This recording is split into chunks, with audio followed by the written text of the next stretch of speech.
Shireen, the title of your book is Sex in the Citadel. Why did you choose sex as the lens with which to view the region? It's a two-part question, really. I mean, why sex and why the Arab world? And it's a function, really, of my personal and my professional background. On the personal front, I am half Egyptian. Most of my family live in Egypt. I am Muslim.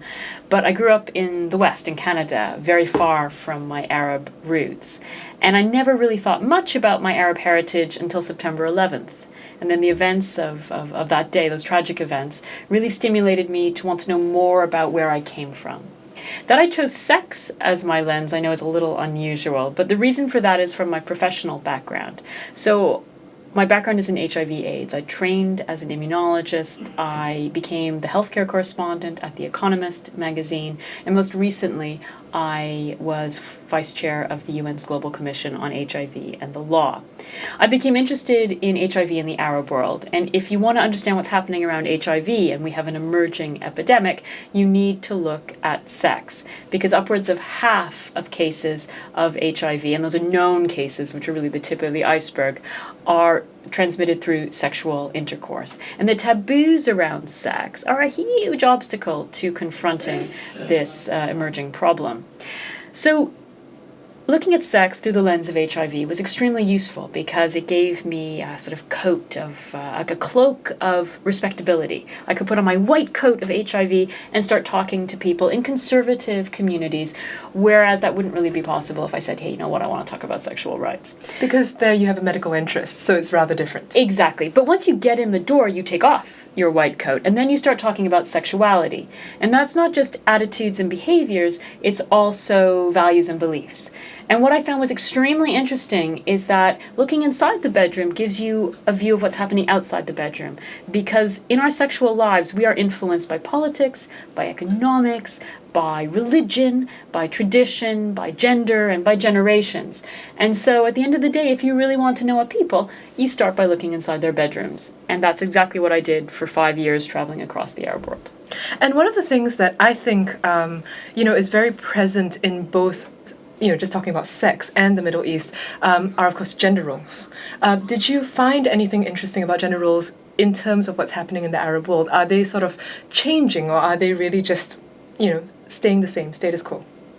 There is a conservatizing trend now in the Arab region, and so gender roles, on the one hand, certainly in official discourse, if one looks at countries in which Islamic conservatives, let's say the Muslim Brotherhood in Egypt, have ascended to power, there is an official discourse which is trying to almost cement women's roles. Even if they don't say it explicitly, there is the approach in policymaking, for example, which sees women as occupying more of the private space rather than the public space. And certainly this has been demonstrated quite violently by attacks on female protesters in downtown Cairo who have been subjected to all sorts of violence, be it organized rape or indeed virginity testing, forced virginity testing by the state. So on the one hand, we have these situations in which there is an attempt to narrow the roles of women. On the other hand, we have women breaking forth. So, for example, if we look across the Arab region, rates of education for women are soaring. And in some parts of the Arab world, we have more women than men in university. Now, it's not always translating into jobs, but nonetheless, women are trying to occupy a different role than the traditional role.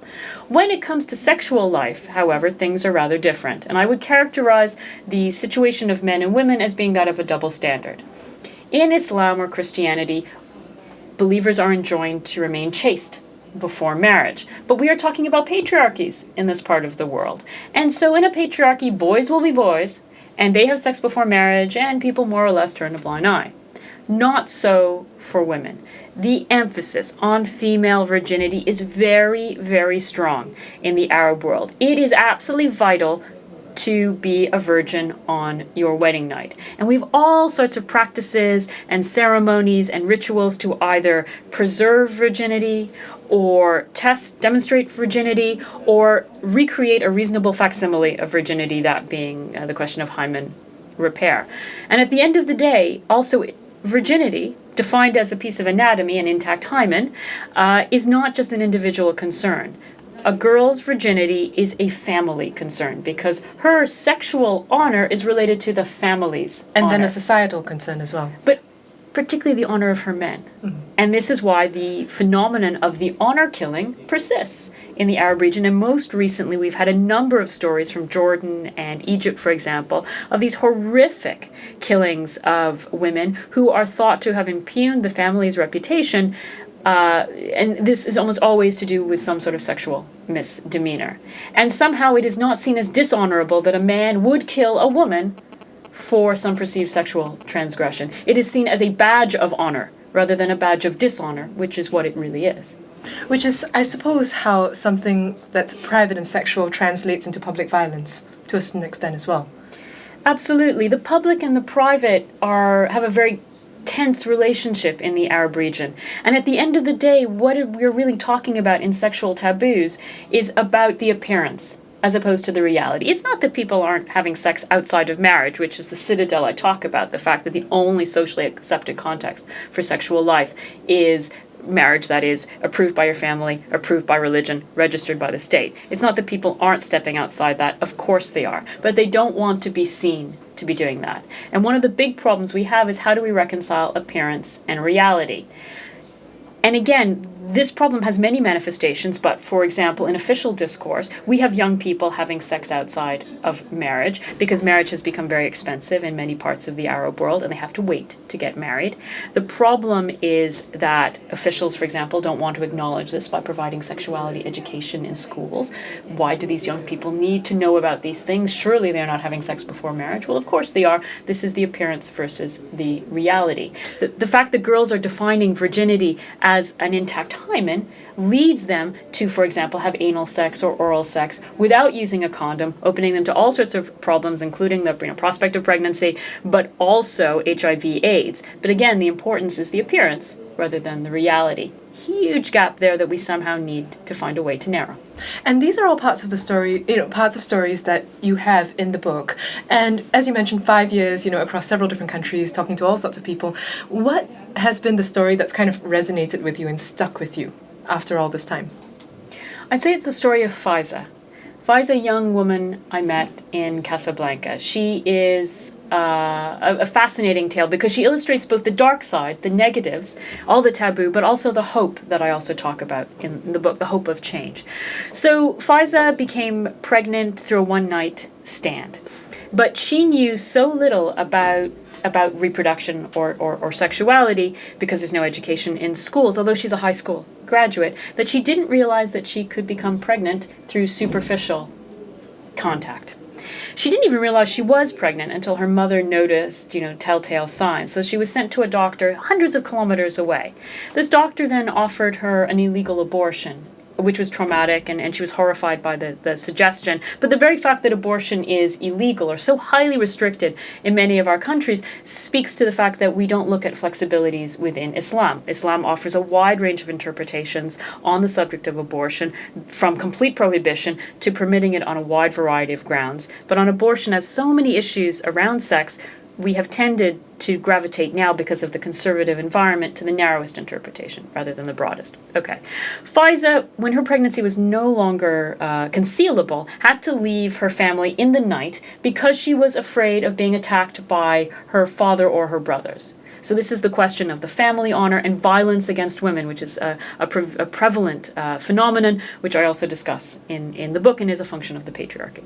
Okay, so Faiza escapes. She goes to Casablanca to try to find the father of her child, and she goes to a hospital where she might be able to get some help, and a man offers to help her and then takes her to a side room and attempts to rape her for a couple of hours. And she said to me, when I delivered my son, it was this man who was in my head. This was a face I could never forget.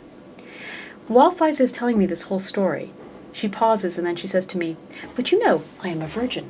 I have 2 medical certificates to prove that.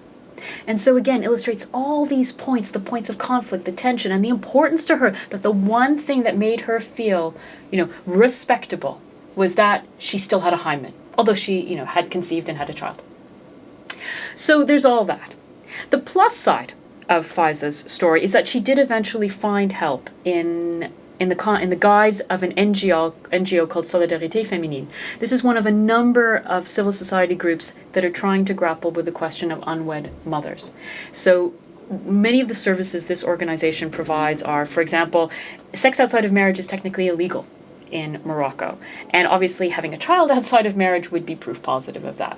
But this group helps girls get around the illegality of it, helps them to register their kids with the state, very hard if you're a single mother. It helps them get vocational training so that they can maybe get a job. It helps them stay with their kids, learn how to look after their kids, helps them get a place to live. It's very hard if you're a single woman to move out of your family home. Many people don't want to rent to you because if you're a good girl, why are you living outside of your family's home? There must be something wrong there. So they're helping to knit these girls and their children together so they don't have to go to orphanages. But the key thing they're trying to do is also get these girls reintegrated into society, get reconciliation with their families, but also get a public debate around this situation. Look, we have these women in society. It is not helping if they just dump their kids. We have to find a way to integrate them. And time again in my book, the most striking thing I found is that although we have lots of problems in the Arab region, for sure, around sex, there are also these pioneers working to find solutions, whether it's unwed mothers or trying to help female sex workers mitigate the risks of their profession, or getting sexuality education into schools, or even the incendiary topic of homosexuality, trying to find a place for men and women who cross the heterosexual line. There are all these fantastic projects, and the most interesting thing about them is that they certainly know what the history of the movements are in the West in dealing with this, but very often they are forging a different path, a path that makes sense for the region because it goes along the grain of culture and it goes along the grain of religion.